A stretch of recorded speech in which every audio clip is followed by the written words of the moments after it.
New York mornings have their own kind of rhythm. The rumble of subway trains beneath the ground, the impatient horns of yellow cabs, the smell of burnt coffee drifting from crowded cafes. The city moves fast, too fast, as if everyone's late for something that doesn't really matter.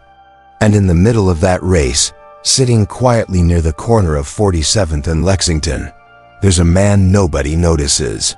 His name is Samuel Grant. At least it used to be. Nobody calls him that anymore.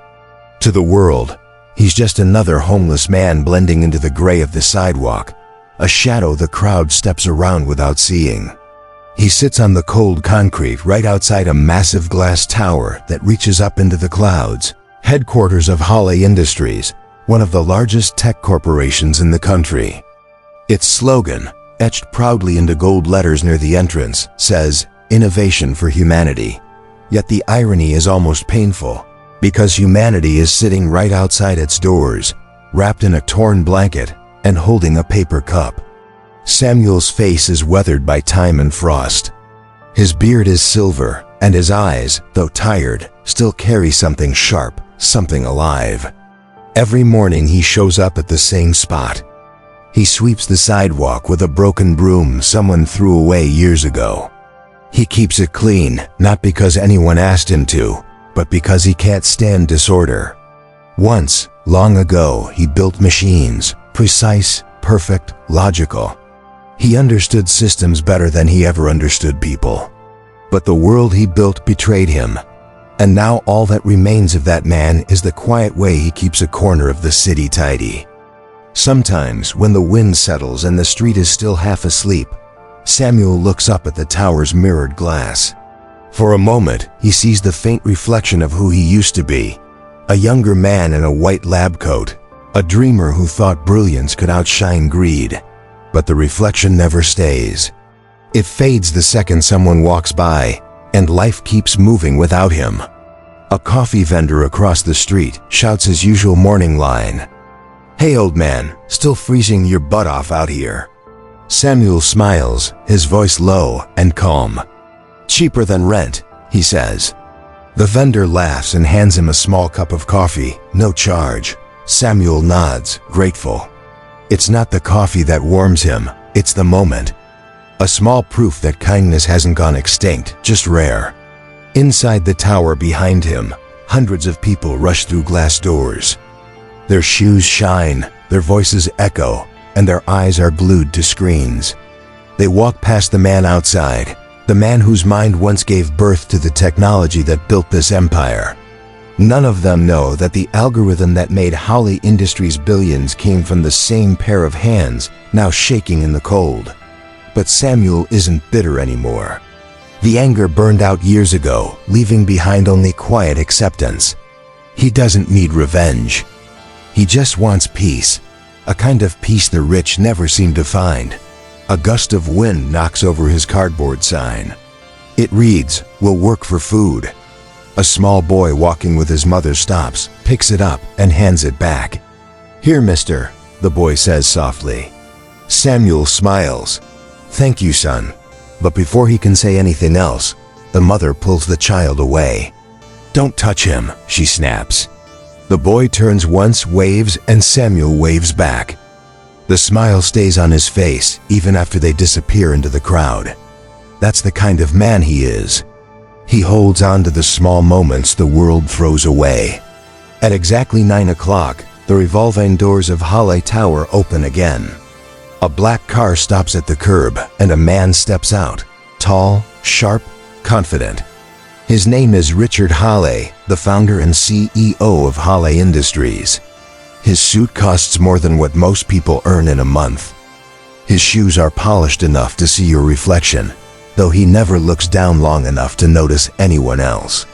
He's on the phone, barking orders, his tone clipped and cold. "Get the report on my desk before 9, or don't bother coming in tomorrow." That's how he talks, like every sentence comes with a deadline. Richard ends the call and looks straight ahead, then stops. Sitting near the steps, blocking part of his path, is Samuel. For a brief second, the two men lock eyes. One dressed in power, the other wrapped in rags. Richard doesn't recognize him, not yet.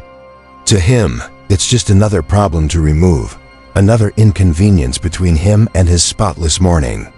But something in Samuel's gaze lingers, calm, steady, like a mirror quietly waiting for the truth to show itself. There's a silence that hangs in the air, the kind that happens before a storm. A security guard shifts nervously nearby, unsure of what to do. The wind whistles through the steel and glass canyons of Manhattan.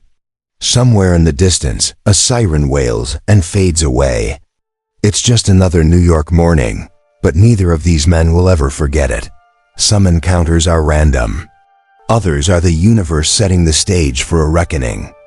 And though neither of them knows it yet, this ordinary winter morning will be the day everything changes. The day the man the world forgot finally becomes impossible to ignore. The wind cut sharper as the morning crowd thickened. Richard Hawley, the kind of man who walked like the city belonged to him, climbed the marble steps toward his building. Every movement about him radiated control, perfect tie, perfect suit, perfect scowl. His phone buzzed again, and his assistant's voice echoed through the speaker.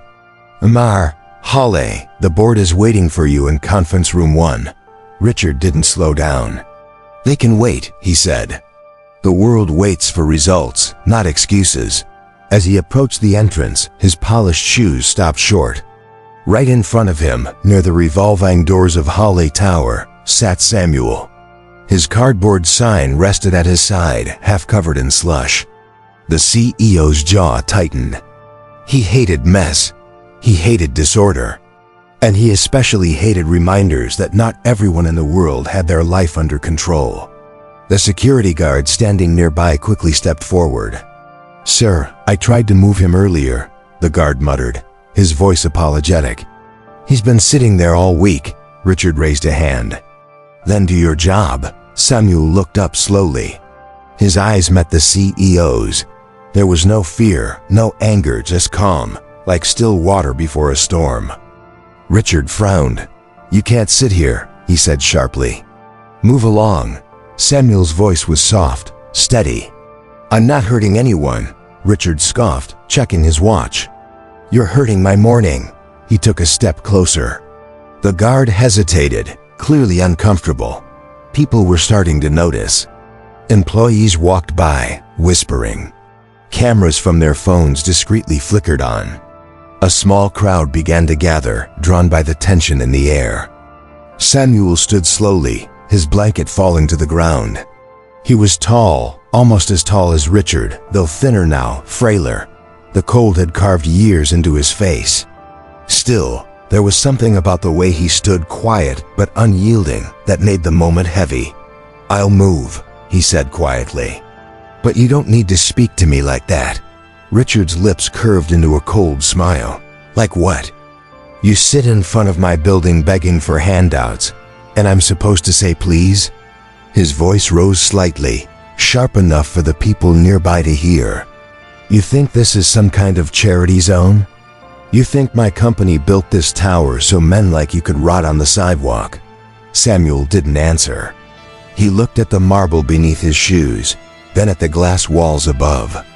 The reflection showed the two of them standing side by side, the billionaire and the man the city had forgotten. "All I wanted was a little warmth," he said. "A little space to sit." Richard's eyes hardened. "Then sit somewhere else. You're blocking the doors. You're blocking progress." The word progress left his mouth like a weapon. He turned to the security guard and said, "Get this trash out of here." The crowd gasped softly. A woman whispered, "Did he just say that?" A young intern holding her phone lowered it, uncomfortable. The word trash echoed against the cold marble walls like something heavy and permanent. Samuel flinched just slightly, not from shame, but from memory.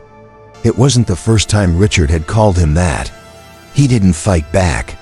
He just nodded once and picked up his cup, his blanket, his broom. As he turned away, the coffee he'd been given earlier spilled onto the pavement, dark liquid spreading across the white stone. For a moment, the city noise faded. It was just the sound of that cup hitting the ground, rolling once before stopping at Richard's feet. The CEO looked down at it, annoyed. "Figures," he muttered. "Can't even hold onto a cup." He kicked it aside and walked through the glass doors, his reflection stretching upward with the building tall, cold, untouchable. Behind him, Samuel bent down slowly, picked up the cup, and placed it back upright.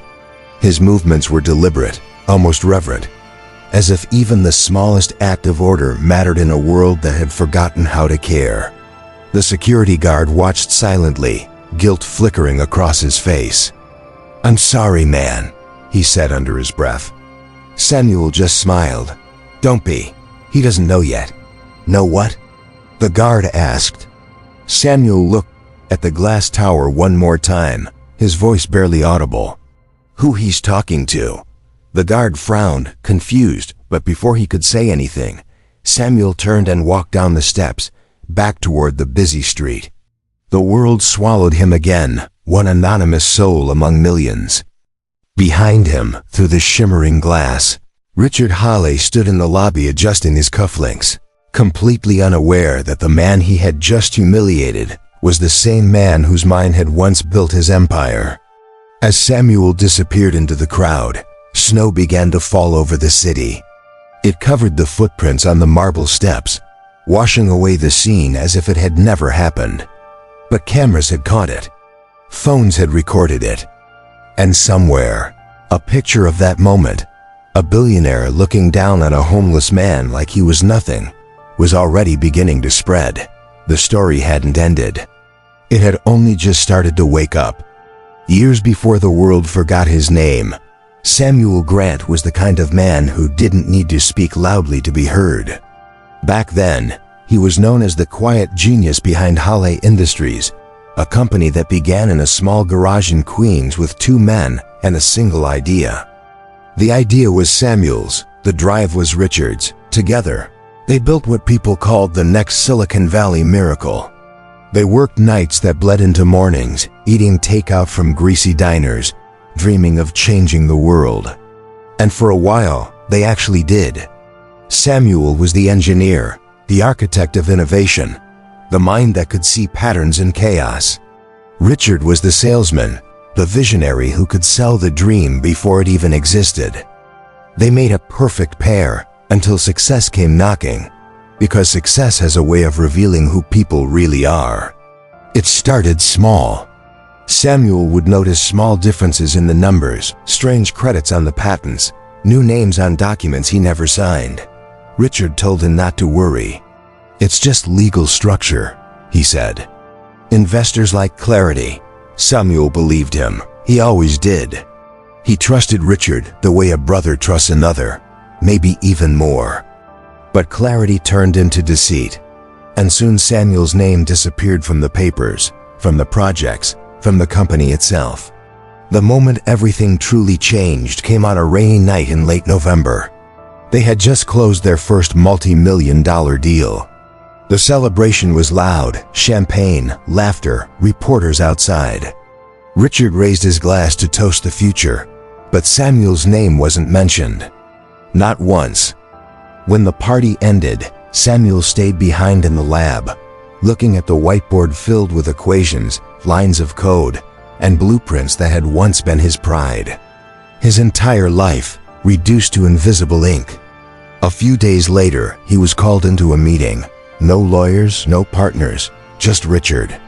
"Sam," Richard began, his voice smooth, practiced, rehearsed. "You know how much I value what you've done here. But the board's nervous. They think your approach is unpredictable. Investors want leadership with a certain image." Samuel frowned. "An image?" Richard nodded, fake sympathy in his eyes. "You're brilliant, but you're not ... What they picture when they think of a CEO, they need someone who can talk, someone who fits the brand." Samuel stared at him in silence. "You mean someone who wears better suits?" Richard smiled. "You said it, not me." What followed wasn't a conversation. It was an erasure. The contracts were rewritten. The patents were reassigned. Samuel's shares were quietly bought out for a fraction of their value. Overnight, he went from co-founder to outsider. The company he had built from the ground up no longer had a place for him. He tried to fight back. He hired lawyers, sent letters, called journalists. But Richard had already learned how to weaponize perception. "The man's unstable," he told the press. "He's brilliant, but not well." It was enough. One headline: "Tech visionary faces mental health crisis," and the doors closed one by one. Samuel Grant vanished from the news cycle as fast as he had risen. And Richard Hawley became the name everyone celebrated. With no job, no reputation, and no one left to call, Samuel disappeared. He sold what was left of his house in Astoria, packed a few notebooks, and moved upstate. For a while, he fixed machines in small towns, teaching kids about circuits, donating computers to schools. He didn't want revenge, he wanted meaning. But life had a way of taking even that. A factory accident one winter left him injured, unable to work. The medical bills swallowed what little he had left. Slowly, painfully, he slipped through the cracks, not because he gave up, but because the world simply stopped noticing. Years turned into decades. Technology changed, phones became smarter, screens brighter, but Samuel stayed in the background, the forgotten man behind the machine. Sometimes he'd catch a glimpse of a billboard or a commercial for Hawley Industries, showing Richard smiling beside the company's slogan, "Innovation for Humanity." He would shake his head softly and whisper to himself, "For humanity, sure. Just not for all of it." He never spoke Richard's name again. He never told anyone who he really was. It wasn't pride, it was exhaustion. The kind that settles deep into your bones after a lifetime of being unseen. Yet every morning, even now, sitting on the cold steps of that same tower, something inside him still burned. A quiet ember of knowing. Because truth doesn't die just because people stop saying it. Truth waits. It waits for moments, for accidents, for a universe tired of watching injustice go unanswered. And somewhere deep inside Samuel Grant, beneath the layers of silence and years of loss, the truth was beginning to stir again. By the next morning, the city had already moved on. The trains still ran, the market still opened, and people still hurried through their routines, but something was different. A single photograph had begun to circulate online. It showed a man in expensive suit standing in front of Hawley Tower, his face twisted in irritation, looking down at a homeless man beside the steps. The caption beneath it read, "Innovation for Humanity." At first, it was just another piece of internet irony, a quick post shared for laughs or outrage. But the image carried weight. It felt real. The contrast was too sharp, too symbolic to ignore. Within hours, it spread like wildfire, shared by activists, journalists, students, even former employees of the company. "Who is he?" someone commented. "The CEO?" Another user replied, "Yeah, that's Richard Hawley." Then another question appeared, one that no one expected. "Does anyone know who the homeless man is?"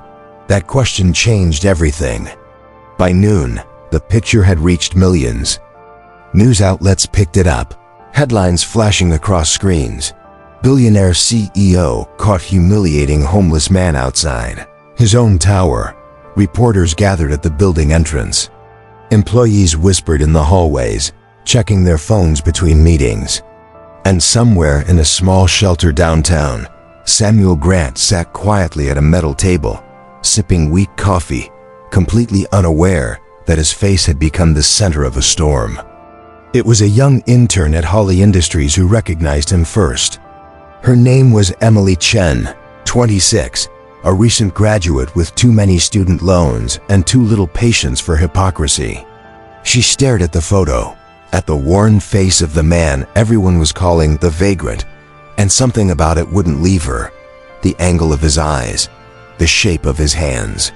It reminded her of something she'd seen once, an old magazine cover in a research archive. That night, she searched for it. Tech visionary, the genius behind Hawley Industries.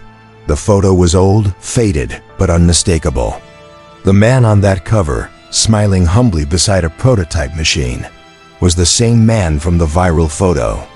Samuel Grant. The article described him as a brilliant mind with an engineer's precision and an artist's soul. The name was forgotten now, buried under decades of press releases and rebranding.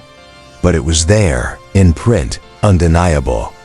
Emily's heart pounded. She double-checked the dates, the projects, the early patents. There it was, Grant Hale Neurologic Model. Not Holly Model, Grant Hale. The foundation of the company itself. The algorithm that powered their entire empire. Her stomach turned. The next morning, she walked into the office with trembling hands and a plan she didn't fully understand yet. Richard Haley was in his glass office upstairs, smiling for an interview about ethics in technology. The irony was too much to bear. Emily printed the article, the photograph, and a list of patents that bore Samuel's erased name. She placed them all on a single folder and slid it across the assistant's desk. "He needs to see this," she said. At first, nobody took her seriously. But by afternoon, the internet had already beaten her to it. A blogger posted the old archives, matching photos, timelines, documents. The headline read, "The homeless man the CEO called trash was his former partner." It exploded. News vans parked outside Halle Tower. Protesters held signs that said, "Humanity first," and "He built your empire." Inside, chaos. Public relations scrambled to contain the fire. Investors called. The stock dropped 8% in a single hour. Richard Hall slammed his office door, shouting orders at anyone who would listen. "Get me control of the narrative," he yelled. But the narrative wasn't his anymore. The world had found its villain, and worse, it had found its forgotten hero. Meanwhile, Samuel sat in the same shelter corner, listening to the hum of an old television. He didn't understand at first. The news anchor's voice was distant, hollow. "The homeless man seen outside Halle Tower has been identified as Samuel Grant, the original co-founder and inventor behind the company's neurologic system." The room went quiet. People turned to look at him, disbelief on their faces. Samuel stared at the screen. His name, once erased, glowed across it in bold letters. He didn't smile. He didn't cry.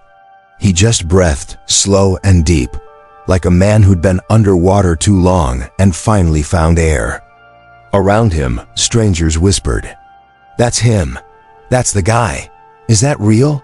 But Samuel wasn't listening. He was remembering the garage, the blueprints, the sound of rain on the windows the night his dream was taken. He whispered softly, almost to himself, "You can't bury the truth forever." By evening, reporters camped outside the shelter. Cameras flashed. Questions poured in. "Amar, Grant, how does it feel to be rediscovered? Do you have a message for Richard Halle? Will you return to Halle Industries?" Samuel said nothing. He stepped into the cold air, pulling his coat tighter. "I'm not the story," he said quietly. "The story is what people choose to become when no one's watching." But the world wasn't done with him. Because recognition, once it begins, can't be stopped. And by the next sunrise, the man who had been invisible for 20 years was the most talked about person in America. By the time the story hit the evening news, Halle Industries was already in crisis. The once untouchable company was bleeding reputation faster than money. Investors demanded answers. The board called for an emergency meeting. Richard Haley, the man who built his image on control, now faced the one thing he couldn't control: truth. He sat in his glass office, staring at his reflection in the window. The city stretched behind him, beautiful and indifferent. His phone kept buzzing. Lawyers, reporters, partners. He didn't answer. For the first time in his life, Richard Halle had nothing to say. The photo, the archives, the interviews, they had all confirmed what he had spent 20 years burying. Samuel Grant wasn't just some man from his past. He was the foundation of everything. Every dollar, every building, every success, all of it rested on a lie. Downstairs, in the lobby of the tower, a different kind of crowd had gathered. Not investors, not executives, people. Employees, students, homeless men and women who saw themselves in Samuel's story. They weren't there to destroy Hale Industries. They were there to remember what integrity looked like. Reporters waited for Samuel to appear, hoping for a headline, a soundbite, some kind of revenge. But when he finally arrived, he wasn't angry. He wasn't even dressed differently. Same coat, same calm eyes, same quiet dignity. He walked through the revolving doors slowly, like a man stepping into the past, not to reclaim it, but to forgive it. The security guards, the same ones who had pushed him away days earlier, stepped aside. One of them, the same guard from before, nodded slightly, his eyes heavy with guilt. Samuel nodded back. No words were needed. The cameras flashed. The crowd went silent. Every eye turned toward him as he entered the building that once bore his name. He didn't go to Richard's office. He didn't demand a meeting. Instead, he walked to the front desk and asked to speak to the board. The receptionist hesitated but couldn't refuse. Within minutes, the entire board of directors gathered in the main conference room, their faces pale, nervous, expectant. Richard entered last. The air between the two men was heavy with 20 years of unspoken history. For a long moment, no one spoke. Then Samuel broke the silence. His voice was calm, low, but carried through the room like an echo. "You built something remarkable," he said. "But somewhere along the way, you forgot why." Richard looked away, jaw clenched. Samuel placed a small folder on the table. "Inside are the original documents, every patent, every design I created, every line of code that started this company. I kept them, not out of spite, but out of respect for the truth." Richard's voice cracked. "What do you want, Samuel? Money? A public apology? You'll have it. Whatever it takes to make this go away." Samuel shook his head. "I don't want anything from you." His words fell heavy, final. "The truth is enough. But there's one thing I will do." He looked around the room, meeting every nervous gaze. "Every royalty, every credit that belongs to me, I'm donating it. All of it. To the shelters. To the people who wake up every morning invisible and go to sleep forgotten. That's where the real innovation should go, back to humanity." The room was silent. Not the kind of silence that waits for sound, but the kind that absorbs it. Even Richard couldn't speak. His throat tightened as Samuel turned to leave. "Sam," he managed to say, barely above a whisper. "Why? After everything I did?" Samuel paused at the door and looked back one last time. "Because forgiveness," he said softly, "isn't for the other person. It's for the one who chooses peace." He walked out, past the cameras, past the crowd, into the cold air that no longer felt quite as heavy. Reporters shouted questions, microphones reached for him, but he didn't stop. He didn't need to. The world had already heard him, not through his words, but through his grace. Later that evening, the news would show the footage again and again. The man who had nothing, giving away everything. The internet called it the silent justice. Hashtags trended, essays were written, debates began. But for Samuel, none of it mattered. He wasn't seeking fame or redemption. He was just finally free. That night, he returned to the same shelter where it had all begun. The same vendor who once gave him coffee was waiting outside. "Heard you made the news," the man said, smiling. Samuel smiled back. "Guess the city finally saw me." The vendor handed him a fresh cup. The world needed to. They sat in silence for a moment, watching the city lights flicker in the distance.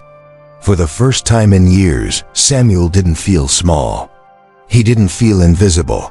He felt human again. The city never really sleeps, but that night, New York felt different. The noise was still there, the taxis, the sirens, the hum of the streetlights. But somewhere between the echoes, there was a strange kind of quiet. Maybe it wasn't the city that changed. Maybe it was the people. Because for the first time in a long time, they were all thinking about the same thing. A man who had every reason to hate, but chose not to. Inside his penthouse high above Manhattan, Richard Hawley stood alone. The room was spotless, every surface polished, every shadow measured. The kind of perfection that once made him feel powerful, now made him feel trapped. He poured himself a drink, though he didn't really want it, and walked to the mirror on the far wall. For years, that mirror had reflected the image of success, the tailored suit, the confident smile, the man who never lost. But tonight, when he looked into it, he didn't see success. He saw a stranger. The image staring back at him was older than he remembered. The eyes looked tired, the jaw clenched too long. And for the first time, Richard saw something that money could never erase: guilt. Not the kind that hides behind excuses, but the kind that finally admits the truth. He set down the glass and whispered to his reflection, "You called him trash." The words echoed back softly, cruelly honest. He thought of the boardroom, of the cameras, of Samuel standing there in his worn coat, calm and unbroken. He thought of what it felt like to be forgiven by the man he destroyed. The weight of it pressed into his chest like stone. He didn't sleep that night. He watched the city through the glass until the horizon began to lighten. And as the sun rose, something shifted inside him. Not redemption, not yet, but the first small crack in the armor he'd worn his entire life. The man in the mirror wasn't untouchable anymore. He was just human. Across the city, Samuel sat on a park bench overlooking the East River. The morning light reflected off the water, painting everything gold. In his hands, he held the same paper cup from the day before, now empty. He wasn't thinking about the company, the news, or the fame. He was thinking about peace, the kind that doesn't come from victory, but from letting go. Around him, life unfolded. Joggers passed, dogs barked, children laughed as they chased pigeons across the path. The world had gone back to being ordinary, but to Samuel, that was beautiful. For years he had lived invisible, unseen by the same city he once helped power. And now he realized being seen wasn't the victory. Being at peace was. A little boy ran past him, tripped, and dropped his toy car at Samuel's feet. Samuel picked it up and handed it back. "Thanks, mister," the boy said, grinning. "Careful now," Samuel replied softly. "The world's full of sharp edges." The boy laughed and ran off again. Samuel smiled, watching him disappear into the light. He reached into his pocket and pulled out a small folded photograph. It was old, creased from years of being carried. Two young men in a garage surrounded by tangled wires and half-built machines. One of them, smiling shyly at the camera, was him. The other, bold and confident, was Richard. Samuel looked at it for a long moment, then set it down beside him on the bench. The wind caught it gently, lifting it into the air, carrying it away toward the water. He leaned back, closed his eyes, and breathed in the cold morning air. The city roared around him, alive and chaotic, but inside that noise, there was peace. Not the kind you fight for, but the kind you earn by surviving it all and still choosing kindness. Far above, in an office that no longer felt like a kingdom, Richard Hyle stood once more by the window, staring at the world below. Somewhere among those millions of people was the man he once called trash, the man who had taught him, without anger or threat, what it truly meant to have value. He whispered quietly, almost to himself, "Thank you, Sam." Outside, the sun climbed higher, washing the city in light. The glass towers gleamed, and for a moment, every reflection looked like something new. Maybe redemption doesn't come in grand gestures. Maybe it comes in small moments, in a look and a choice, in a single word unsaid. And somewhere, between the skyline and the river, between the man who had everything and the man who had nothing, justice found its balance, quiet, graceful, and human.